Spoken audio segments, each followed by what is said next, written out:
we had the opportunity on the 15th of August, both Dave and I and an engineer, to tour through the Gilchrist house. Now, I know you don't have to read this whole thing, but Jeannie Glazer has for 4 years, I think, has been sort of studying Gilchrist without ever seeing the inside. Nobody has been in the house since 2001. Okay, the land goes back to 1737 when James Gilchrist did the first warrant on the land, and he died in 1747. At that time, Jeannie found his will and was able to figure out that he split the land between his two sons. Part of the land is now where Greystone is, and the Greystone building, and the other part of land is the Gilchrist house. And through the history of the house, right up till today, okay, it actually started off as a much smaller house, which we'll talk about in a little bit, and then they added to it. And then it was added to again in the 1830s. So there's actually 3 different houses that are built into the one house. The township, or the county, dated the house at 1794, but we're very sure that that dating is incorrect. We know at least part of that house, from what Dave and I saw in the basement, was much older than that. The front of the house is like you see it when you drive by it. Very few people get to see the back. And there's a porch. Now that porch, we have a letter, says it was added in the 1950s. When they added that porch, and they pulled off the old porch, they found a log underneath it. So there's a possibility that underneath that siding is a log cabin. When you look at the house, you'll see the part where the porch is really the oldest part and the original part, and that's what we call the eastern part toward the village of Linglestown. This house sits right across the street from Weiss Market. So if you're going down Linglestown Road, that new parking lot there that Weiss built, and the Weiss Market's on one side, and this house sits back on a little circular drive on the other side. These are the two sides of the houses, the east side and the west side. The east side is here with just one window at the top, and that's the smaller building.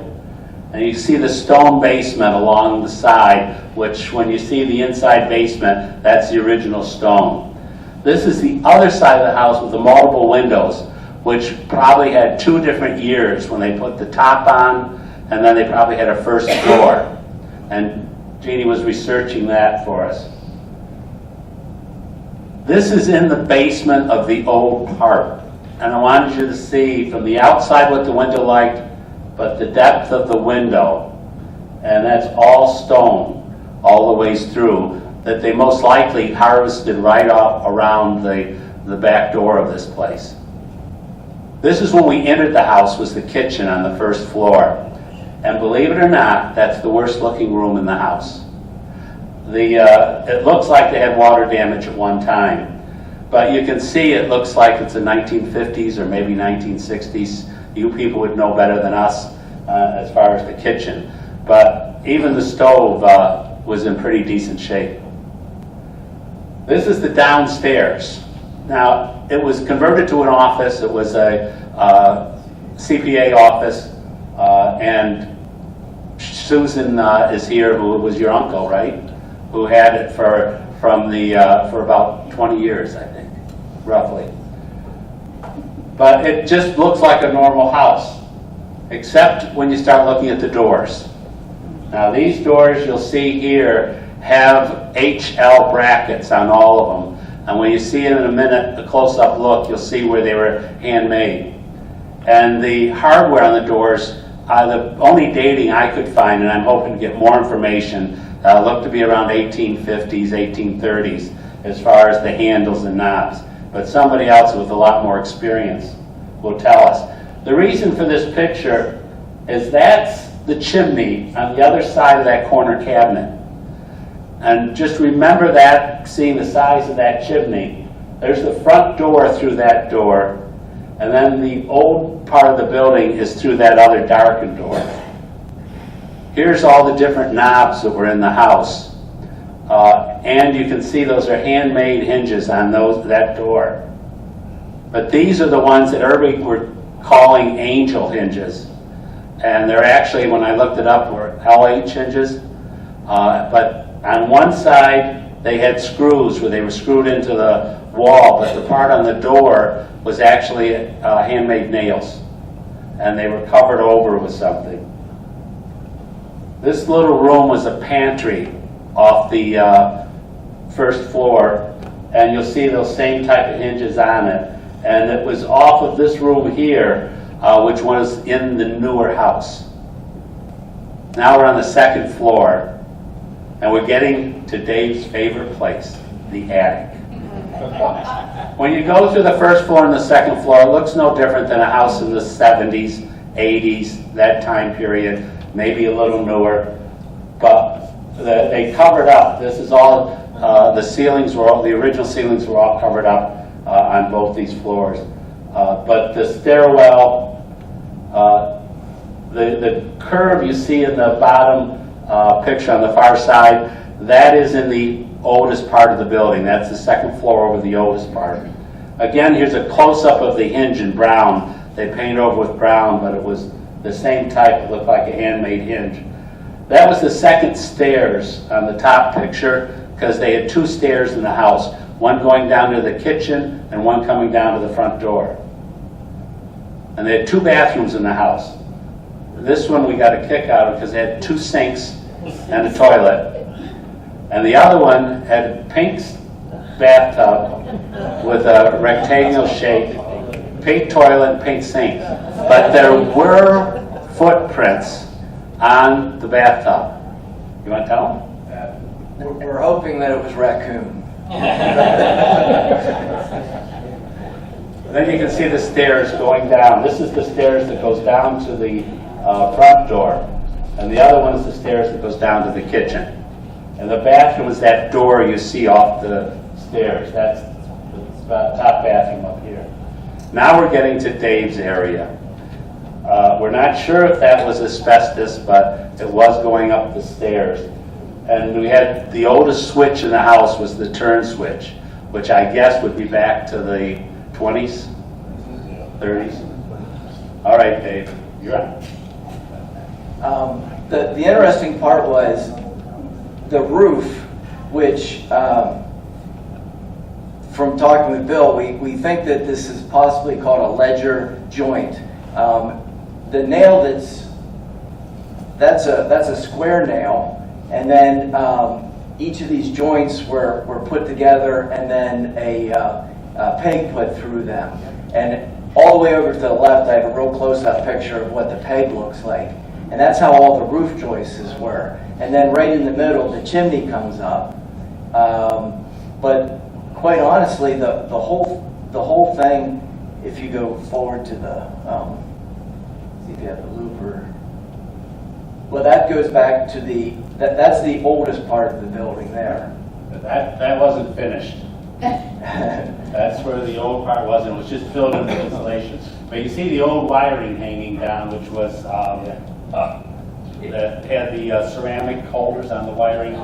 If we that's what I want to say.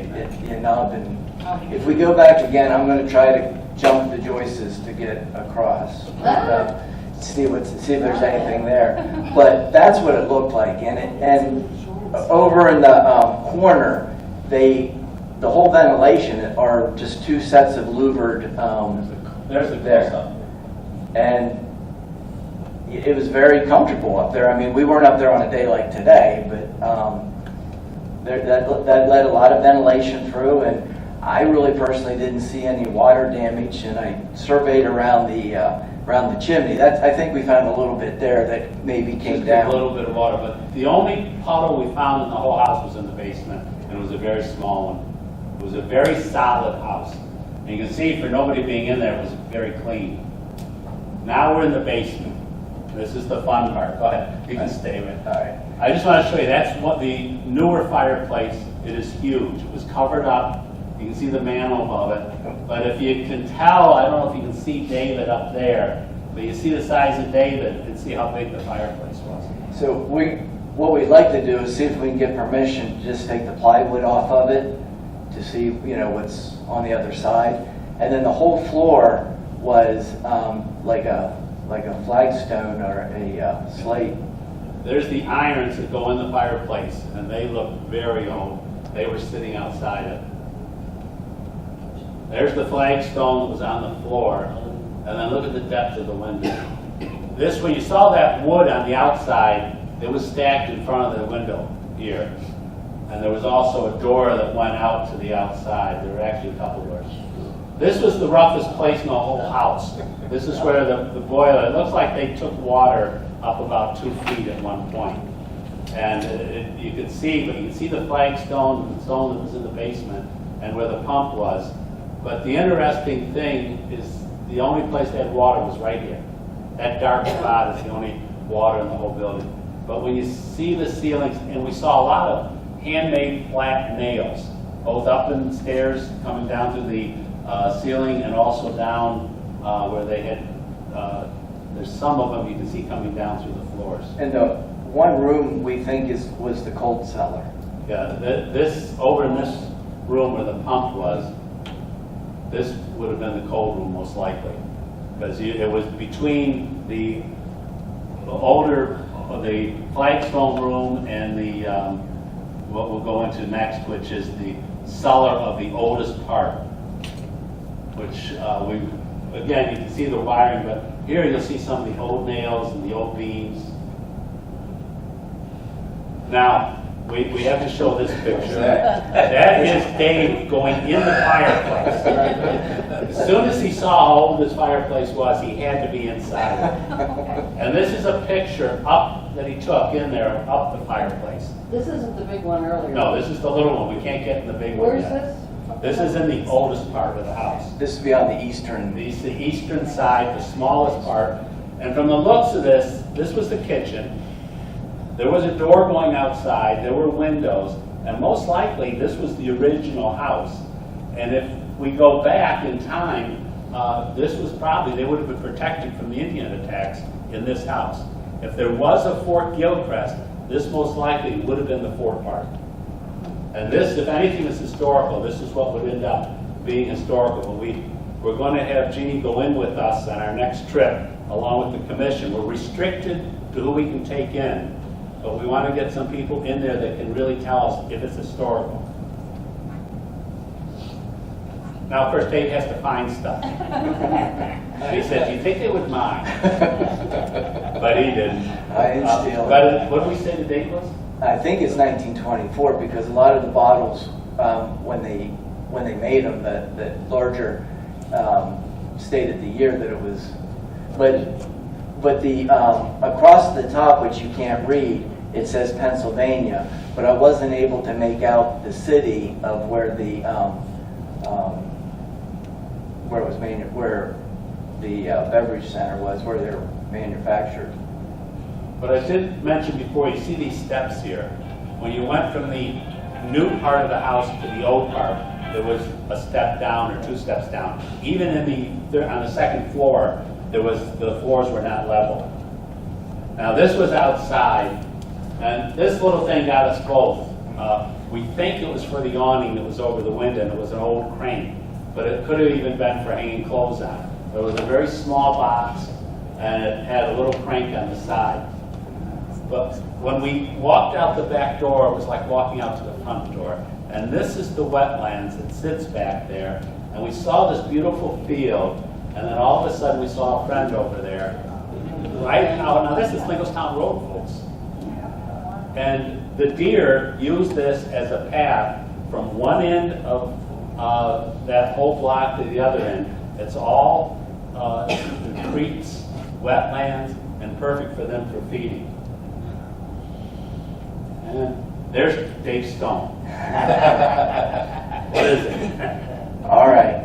This is, everything has to have a mystery, and all mysteries you want to make it the most fun thing you can think of.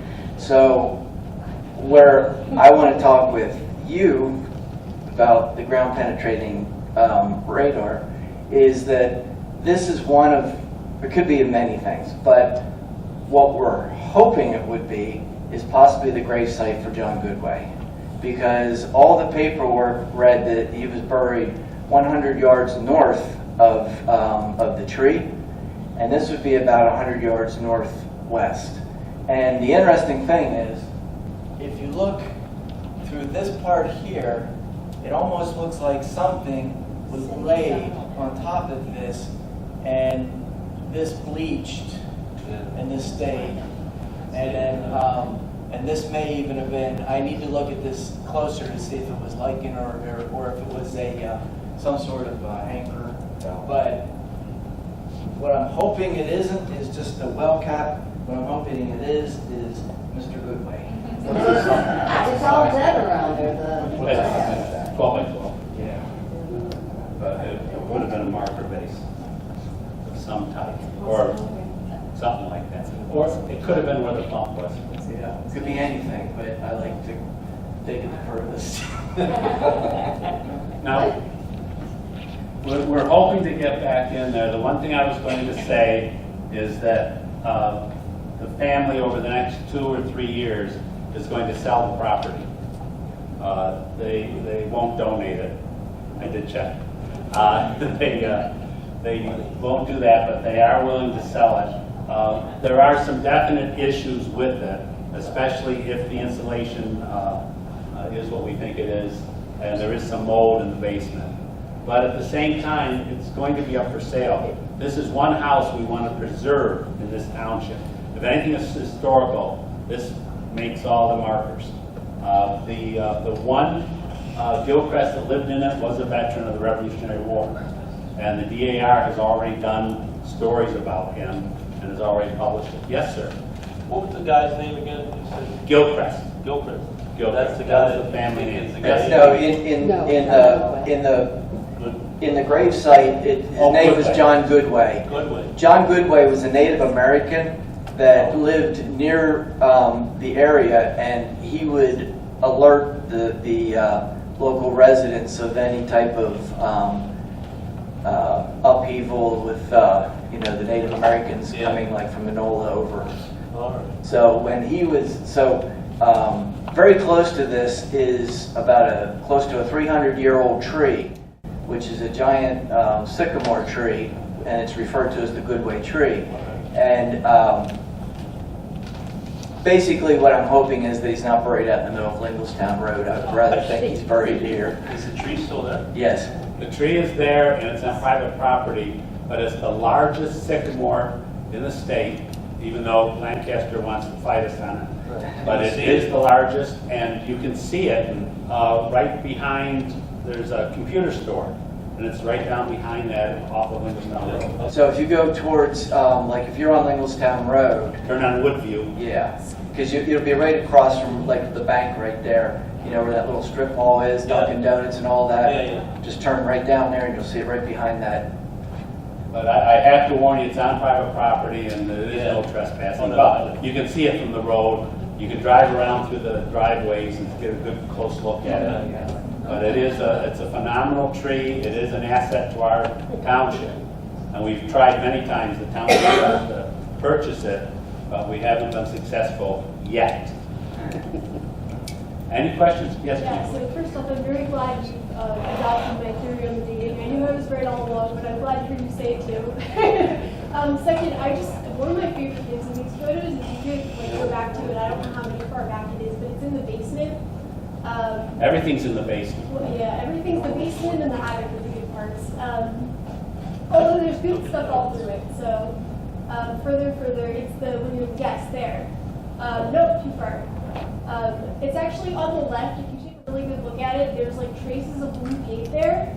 And if you read the will, I don't know if you took that excerpt or not from him at the beginning, but if you read the will of Robert Gilchrist, when he died in 1783, he actually said that his widow should live in the lower story, which at this time, I think it was just one story, so this would have been the lower story, that she would live in the lower story. So like you're kind of thinking like, oh, he's putting his widow in the basement, but like at least he gave her blue paint, which at that time was a very expensive pigment.